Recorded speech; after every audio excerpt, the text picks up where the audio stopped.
doing some eagle owl birding. Our rhino disappeared, and so we ended up then deciding we just go off to the owls and go and see what we can find with them. And so we have one of the adults. It's still to know whether it's mom or dad. I suspect it's mom. Mom normally sits much closer to the chicks than does.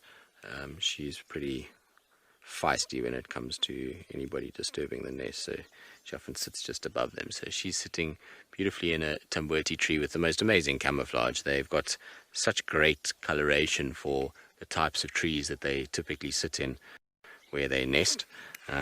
These tambotis and jackalberries and the likes that have this very, very, very sort of mottled bark makes for the most perfect place for an owl to end up nesting, and you can see it's pretty tricky to spot her from that. Now if we come down a little bit to the right, we'll be able to pick up the chicks. Both of them are just trying to get some semblance of shade at the moment. It's obviously gets quite warm when you've got a big down fluffy feathery body, and because of where they are, the wind here is very, very, very little. It doesn't get hugely breezy in this particular area, and so they don't have the ability to kind of have that cooling them down, so they try to get into as much shade as possible where they can sit and rest. But you can see already since I was last here, the wing feathers are developing even more, starting to lose the down on the wings, and the proper feathers are starting to come through. So that means that they are growing very, very quickly at this stage of the game. It's amazing. Always with birds, I'm fascinated to see how fast they develop, and I suppose they have to.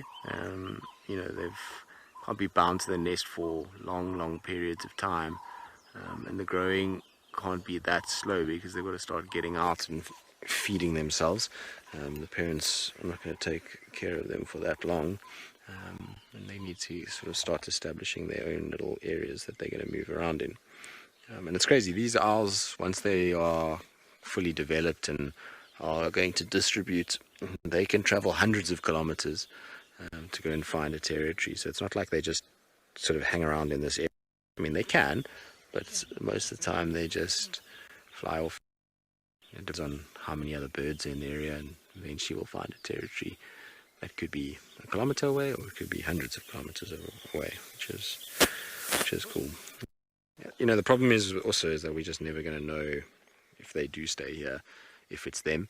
Once they get those adult feathers without any sort of distinctive marking on them or distinctive pattern or something that we can pick up easily, it's incredibly difficult who is who in the owl world.